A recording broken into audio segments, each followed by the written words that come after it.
हरि ओम कृष्णाय वासुदेवाय हरये परमात्मने प्रणतः क्लेशनाशाय गोविंदाय नमो नमः।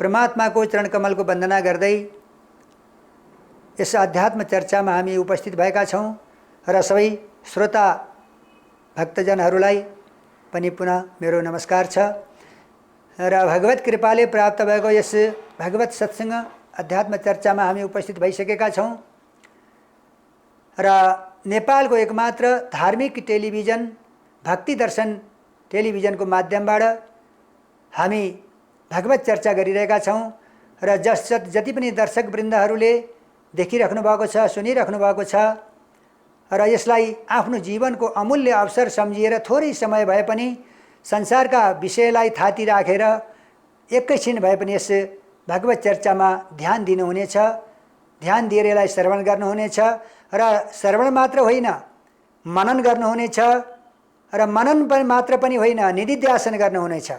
श्रवण भनेको सुन्नु हो र मनन भनेको त्यसलाई गुन्नु हो, निधिध्यासन भनेको त्यसलाई नित्य त्यसलाई स्मृतिमा राखिरहनु, आफ्नो मानसपटलमा राखिरहनु हो।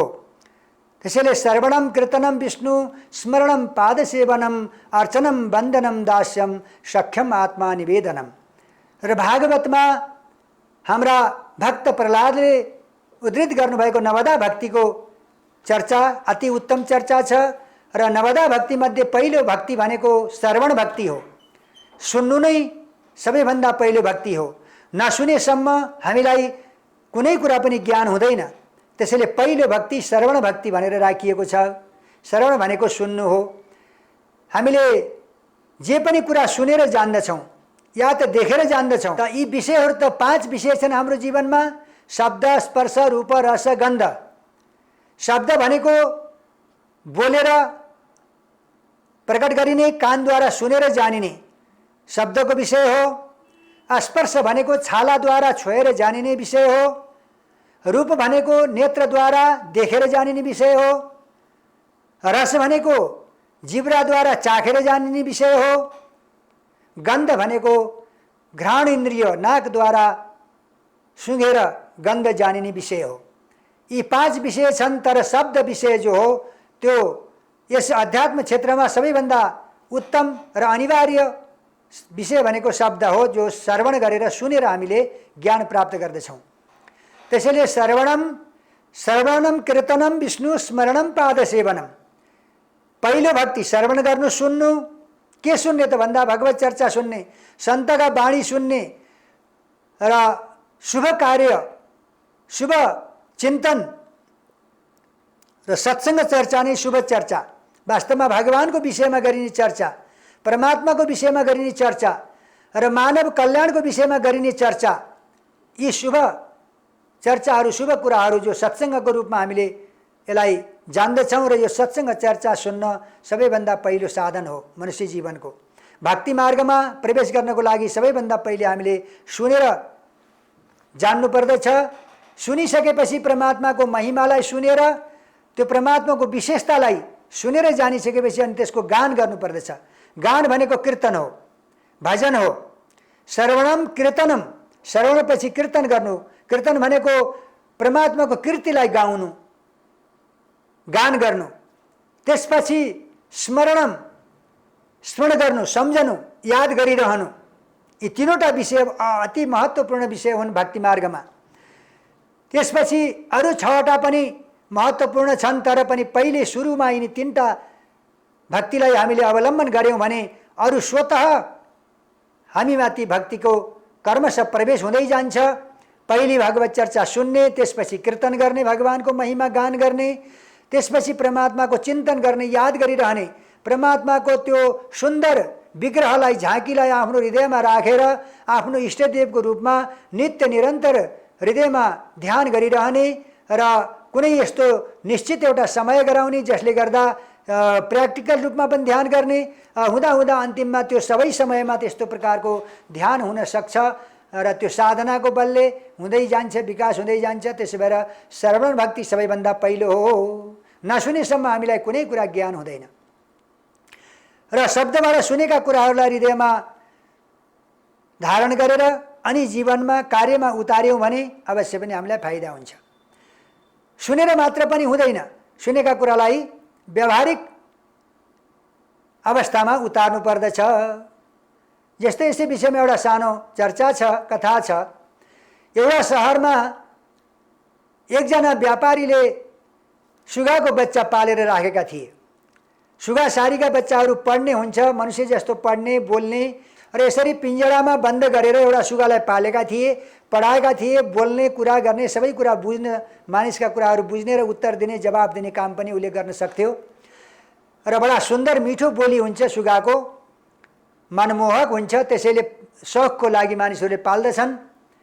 र त्यहाँ पनि सुगालाई पालेर पढाइएको थियो। अति सुन्दर बोली थियो उसको, कुराकानी गर्थ्यो सबै। र एक दिन उसले हेर्यो कि त्यही बजारको बाटोभरि एकजना ब्राह्मण जाँदै हुनुहुन्छ उतातिर। बिहान ठिक 7-8 बजेको समयमा सधैँ एकै टाइममा ती बाजे सधैँ जाने गरेको देख्यो उसले। आज पनि, भोलि पनि, पर्सि पनि यस्तै क्रमले जब 10-8 दिन लगातार गएको देखेपछि एक दिन सुगालाई सोध्न मन लाग्यो। सोध्नमा लागि बाजे कहाँ जान्छन् त, दिनकै जान्छन्, सोध्नु पर्यो भनेर पिंजडाबाट उसले भन्यो, बाजे बाजे कहाँ जानुहुन्छ भनेर सोध्यो। ती बाजेले यसो फर्केर हेरे, यताउता मानिसलाई देखेनन्, फेरि हिँड्दै थिए। फेरि सुगाले भन्यो, बाजे बाजे कहाँ जानुहुन्छ भनेर सोध्यो। तब हेरे त सुगाले सोधिरहेको छ। बाजेले भने, म महात्माजी कहाँ जान्छु, सन्त कहाँ जान्छु भनेर भने। त किन जानुहुन्छ सन्त कहाँ भनेर सुगाले सोध्यो। सन्त कहाँ म सत्सङ्ग सुन्न जान्छु भनेर बाजेले भन्नुभयो। त बाजेका कुरा सुनेपछि सुगाले फेरि सोध्यो, कि सत्सङ्ग किन सुन्नुहुन्छ, सत्सङ्ग सुनेर के फाइदा हुन्छ भनेर सोध्यो।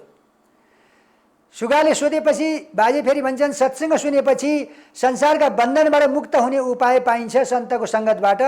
त्यसैले सन्तको सङ्गत गर्न म सधैँ जान्छु र सन्तका अमृत बाणीहरू सुन्छु र सत्सङ्गद्वारा मनुष्यलाई अथवा प्राणीलाई संसारको बन्धनबाट मुक्त हुने उपाय मिल्दछ भनेर बाजेले भन्नुभयो। संसारका बन्धनबाट मुक्त हुने उपाय सिकाउनुहुन्छ? साँच्चै कुरा हो बाजे भनेर सोध्यो। हो, साँच्चै कुरा हो, सबैले यसको अवलम्बन गरिरहेका छन् त। त्यसै कारणले म पनि यही मार्गमा जान्छु, सधैँ सत्सङ्ग सुनेर आउँछु भनेर बाजेले भनेपछि सुगाले भने, त्यसो भए मेरो एउटा प्रश्न लगिदिनुहोस् न बाजे, म पनि त यस्तो बन्धनमा परेको छु।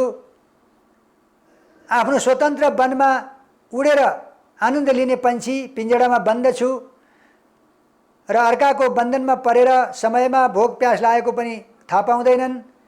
यस्तो दुःख झेलेर बसिरहेको छु।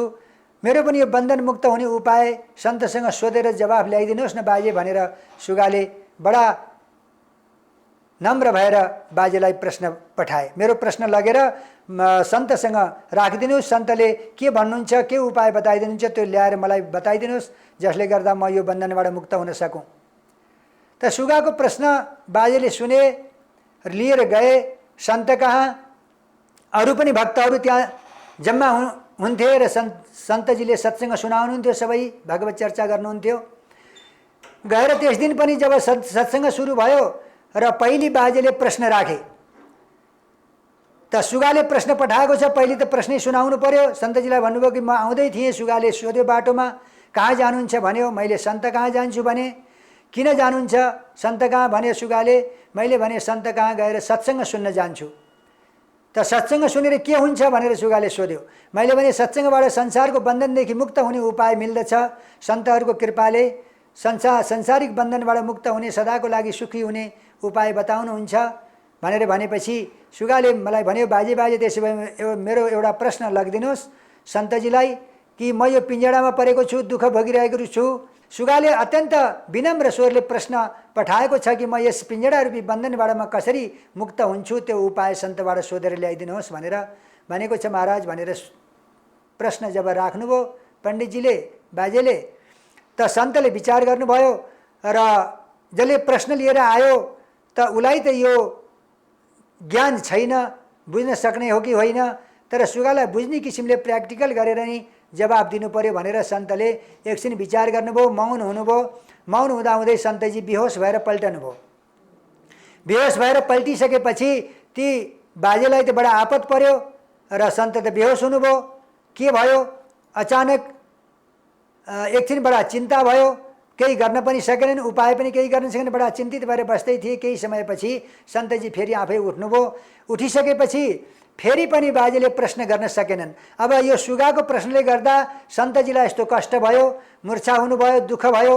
यो सुगाको प्रश्न बडा खराब रहेछ, त्यसकारण यो प्रश्न फेरि सोध्नु भएन भनेर बाजेले फेरि प्रश्न सोध्न पनि सकेनन् र सन्तको भाव पनि बुझ्न सकेनन्। र एकछिन बसे, निराश भएर सन्तजी फर्किए।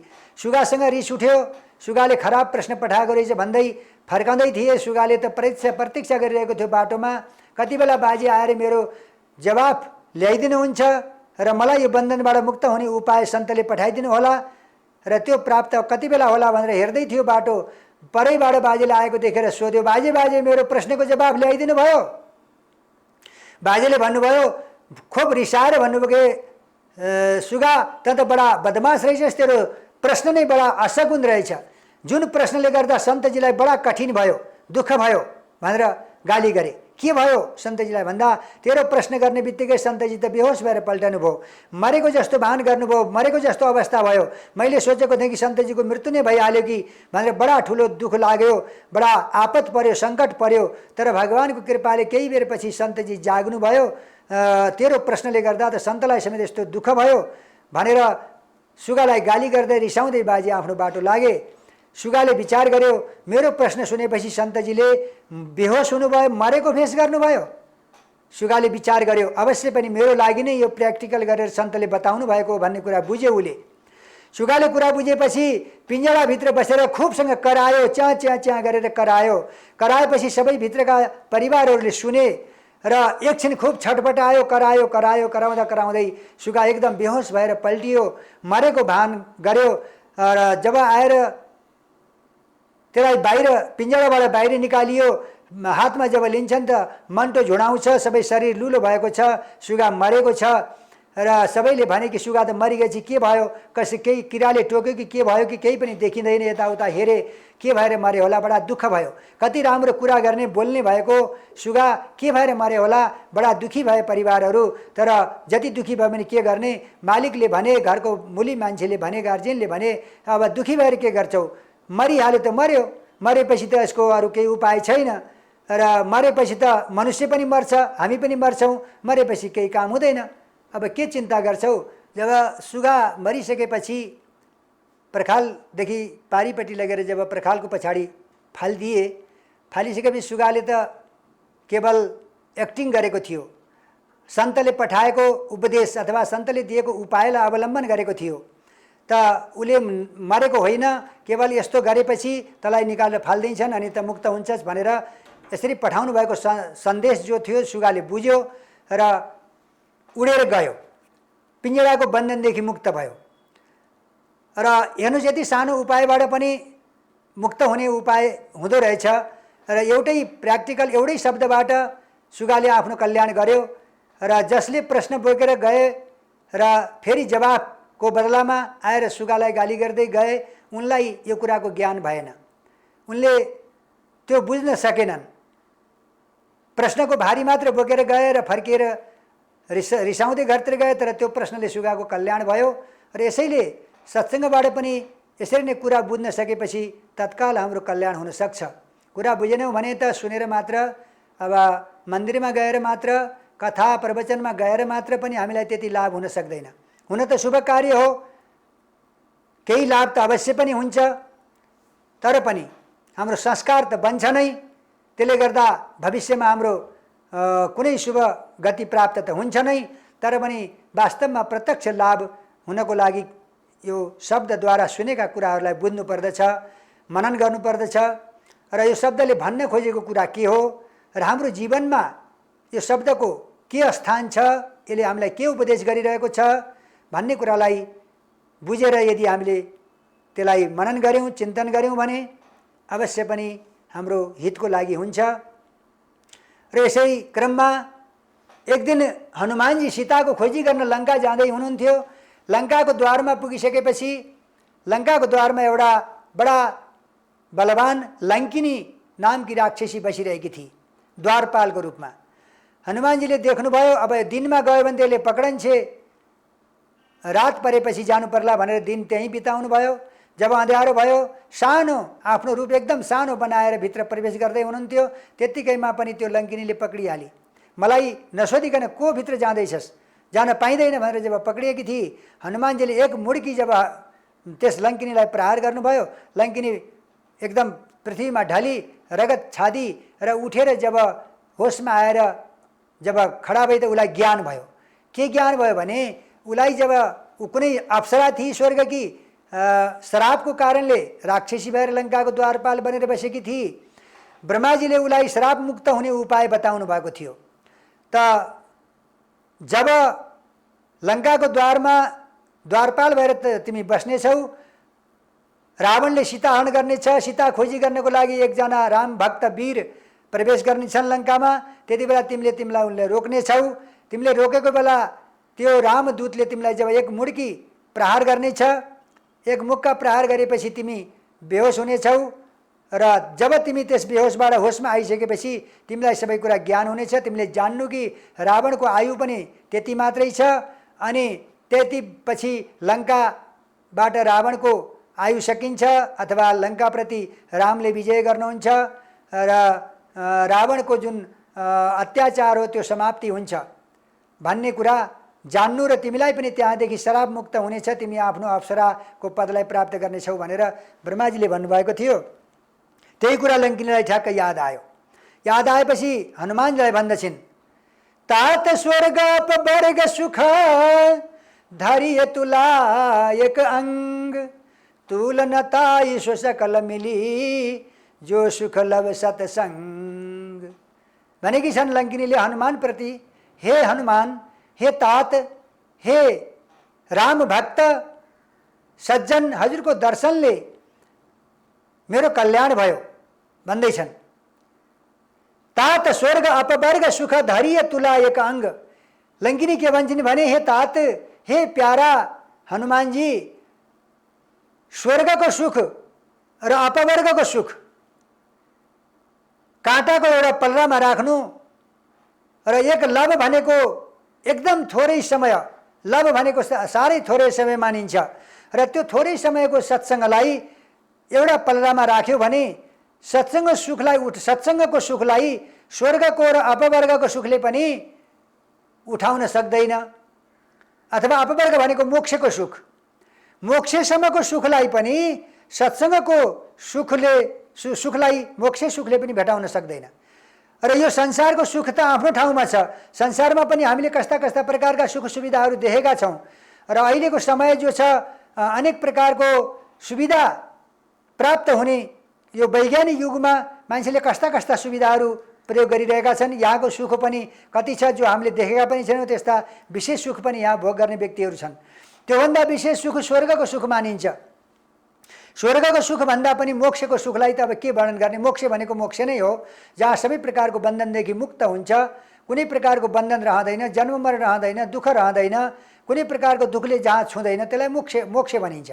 त मोक्षको सुखलाई पनि सत्सङ्गको सुख बराबर तुलना गर्न सकिँदैन भनेर यहाँ भनेको यो रामायणको प्रसङ्ग लङ्किनीले भन्दछन्, तात स्वर्ग अपवर्ग सुख धरिय तुला एक अंग, तुलनताई सो सकल मिली जो सुख लवसत संग। जो एक क्षणको सुख हो त्यो सुखलाई स्वर्ग र अपवर्गको सुखले पनि तौल्न सक्दैन। त्यस कारणले हजुरको एक मिनटको सङ्गतले मेरो कल्याण भयो, श्राप मुक्त भयो र लङ्कामा हनुमानजी प्रवेश गर्नुभयो, कार्य सिद्ध गर्नुभयो, सीताजीलाई भेट्नुभयो, लङ्का जलाएर रावणको सेखी हरण गरेर सीताको खबर लिएर रामको शरणमा पुग्नुभयो र यो प्रसङ्ग थियो। त्यसै भएर सत्सङ्गको प्रसङ्गलाई धेरै सन्तहरूले गाएका छन्, धेरै ग्रन्थहरूले गाएका छन्, त्यसैले सत्सङ्गको महिमा गाएरै सकिँदैन। सत्सङ्गत में लाभ घनेरा, जन्म जन्म का मिटे अंधेरा, सत्सङ्गमा यति धेरै लाभ हुन्छ कि अनन्त जन्मको अँध्यारो, अनन्त जन्मको अज्ञान नाश गरिदिन्छ सत्सङ्गले। अँध्यारो भनेको अज्ञान। हाम्रो हृदयमा जबसम्म अज्ञान रहन्छ तबसम्म हामी रात्रिवत हाम्रो जीवन हुन्छ। हाम्रो विवेक दृष्टि खुलेको हुँदैन, हाम्रो दृष्टि बन्द हुन्छ। त्यो रात्रिको समय मानिन्छ। जो अज्ञान काल हो त्यो रात्रि काल हो। त्यसो भएर हामी रात्रिको अवस्थाबाट जाग्नको लागि बिहान हुनुपर्छ, दिनको उदय हुनुपर्छ, सूर्यको उदय हुनुपर्छ। त्यो बिहानी हो। त्यो बिहानी भनेकै मनुष्य जीवन हो। लख 84 भरम गमायो, बडा भाग्य मानुष तन पायो, जागो हो गया भोर भनेका छन् सन्तहरूले कि मनुष्य जीवन त बिहानी हो। अरू 4 प्रकारका 84 लाख जीवनहरू रात्रि हुन् भने मनुष्य जीवन दिन हो, बिहानी हो। यो ज्ञानको उदय गर्ने समय हो र जीवात्माले आफ्नो कल्याण गर्ने यो अवसर हो। यो अवसरलाई गुमाउनु हुँदैन। त्यसकारण अब जाग, उठ। भोर भनेको बिहानी भयो। अब सुत्ने बेला छैन। अज्ञान रूपी निदमा नसुत, ज्ञान रूपी दृष्टि खोल, विवेक दृष्टि खोल भनेर भनिएको छ। त्यसैले हामीलाई विवेक दृष्टि खोल्नको लागि साधन के त भन्दा सत्सङ्ग नै हो। सत्सङ्गको साधनले नै हाम्रा दृष्टि खुल्दछन्। जब दृष्टि खुल्दछ अनि हामीले वास्तविक वस्तुलाई देख्न सक्छौँ, साँचो वस्तुलाई जान्न सक्छौँ र साँचो वस्तुको अवलम्बन गर्न सक्छौँ र सुखको मार्ग अपनाउन सक्छौँ। यही सत्सङ्गबाट हुने लाभ हो। 4 प्रकारका 84 लाख जीवनहरू छन्। हाम्रा अनन्त जन्महरू भइसकेका छन्। अहिले जो मानव जीवनमा छौँ तर हामीलाई विगतका जन्महरूको ज्ञान छैन।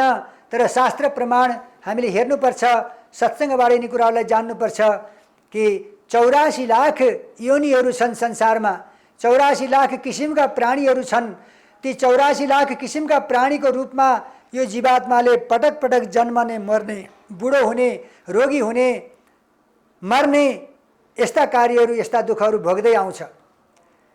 4 प्रकारका 84 लाख योनिहरूलाई पार गरेर अन्तिममा मनुष्य जन्म प्राप्त हुन्छ। मनुष्य जन्म भनेको मोक्षको द्वार हो। मानव जन्म मोक्ष कर द्वारा, यही पाई जो परलोक न समारा। मानव जन्म त मोक्षको द्वार हो, जसलाई पाएर यदि परलोक समारिएन भने, परलोक सुधारिएन भने त मानव जीवनको लाभ प्राप्त हुन सकेन। खाली खाने लाउने, छोराछोरी जन्माउने, उनलाई हुर्काउने, पढाउने यतिमै मात्रै सीमित भयो भने त अनि मनुष्य जीवनले गर्नुपर्ने काम पुरुषार्थ हुन सकेन। यो काम त सबै पशु पन्छीको जीवनमा पनि गर्दै आएका थियौँ हामीले। अहिले जो काम गरेका छौँ, अध्यात्म क्षेत्र बाहेक, सत्सङ्ग बाहेक जो व्यावहारिक दृष्टिले हामीले गरिएका व्यवहार जो हुन्, यो अरू जीवनमा पनि हुन्छ। पशु जीवनले पनि गरिरहेका छन्। आफ्ना बच्चा बच्चीलाई जन्माउने, हुर्काउने काम पशु पन्छीले पनि गर्छन्। हामीले पनि त्यतिमै सीमित भयौँ भने अनि मनुष्य र पशुमा के भेद भयो र? हाम्रो जीवन पनि त पशुवत हुन सक्छ। केवल स्वार्थमा मात्र हाम्रो जीवन बित्यो भने पशुवत हुन सक्छ। त्यसकारण मनुष्य जीवनको उद्देश्य भनेको साह्रै उत्तम उद्देश्य छ। यो उद्देश्यलाई नबुझेसम्म मनुष्य जीवन सफल हुँदैन। फेरि पनि हामी तिनै कुकुर, सुँगुर, गधा, भैँसी, गोरु आदि यस्ता दुःखपूर्ण जीवन प्राप्त गर्नुपर्दछ, यस्ता शरीर प्राप्त गर्नुपर्दछ। लाखौँ पटक यस्ता शरीर हामीलाई प्राप्त भइसकेका छन्। लाखौँ पटक जन्म मृत्युको दुःख भोगिसकेका छौँ हामीले। तर भगवत मायाको कारण हामी मोह भएका छौँ। हामीलाई त्यो ज्ञान हुँदैन। तर त्यो ज्ञान तब हुन्छ जब हाम्रो सत्सङ्गद्वारा विवेक दृष्टि प्राप्त हुन्छ, तब हामीलाई त्यो ज्ञान हुन्छ। ओहो, हामीले यत्रो दुःख पार गरिसकेका रहेछौँ, अब हामीलाई त यो शुभ अवसर दिनुभएको रहेछ परमात्माले कृपा गरेर। यसै मौकामा हामीले आफ्नो कल्याण गरिहाल्नु पर्दो रहेछ। अन्यथा मानव जीवन पाएर पनि केही लाभ हुँदैन भन्ने कुरा हामीलाई जब ज्ञान हुन्छ अनि बल्ल हामी जागेको ठहर छ, जब हामी निदबाट खुलेको ठहर छ अनि बल्ल हाम्रो आध्यात्मिक विकास सुरु हुन्छ। तब मनुष्य जीवन सफल हामी गर्न सक्दछौँ। यसै क्रममा हामीले यो सत्सङ्गको महिमालाई जान्नु पर्दछ। र 4 प्रकारका 84 लाख जीवनहरू छन् जो 4 किसिमबाट प्राणीको जन्म हुन्छ संसारमा। त ती भनेका के हुन् त भन्दा, अण्डज, स्वेदज, उद्भिज, जरायुज। अंडज भनेको पहिले अंडा तयार हुन्छ, त्यसपछि बच्चा तयार हुन्छ, पछि बच्चा जन्मन्छ। जस्तो पंक्षीहरूको, हाँस, कुखुरा, सर्पहरू, धेरै प्राणीहरू हुन्छन् जो पहिले अंडा त्यसपछि बच्चा। यो अंडज हो। अंडज किसिमको लाखौं प्राणीहरू छन्। एक प्रकारको जन्म यो हो। अर्को हो स्वेदज। स्वेदज भनेको उष्णताबाट प्राप्त हुने, प्रकट हुने। जस्तै जुम्रा, खटमल आदि जो पसिना आदिबाट प्रकट हुन्छन्, जन्म हुन्छ, यिनलाई स्वेदज भनिन्छ। यस्ता पनि धेरै प्राणीहरू हुन्छन्। अर्को हुन्छ जरायुज। जरायुज भनेको जस्तै सालनाल सहित मानिस बच्चा जन्म हुन्छ। मानिसको, गाई भैँसीको, पशुहरूको जसरी सिधै बच्चा जन्मन्छ, सालनाल सहित जन्मनेलाई जरायुज भनिन्छ। र अर्को उद्भिज हुन्छ। उद्भिज भनेको सोझै पृथ्वीलाई फोडेर प्रकट हुने, उत्पन्न हुने। जस्तै अन्न, औषधि, फल फूल, रुख बिरुवाहरू, धेरै प्रकारका जो जङ्गलहरू हुन्छन्, रुख बिरुवाहरू हुन्छन्, यिनी उद्भिज हुन्। 4 प्रकारको 84 लाख योनि भनेर वर्णन गरिएको छ। र यी सबै प्रकारका योनिहरू पार गर्नुपर्छ जीवात्माले।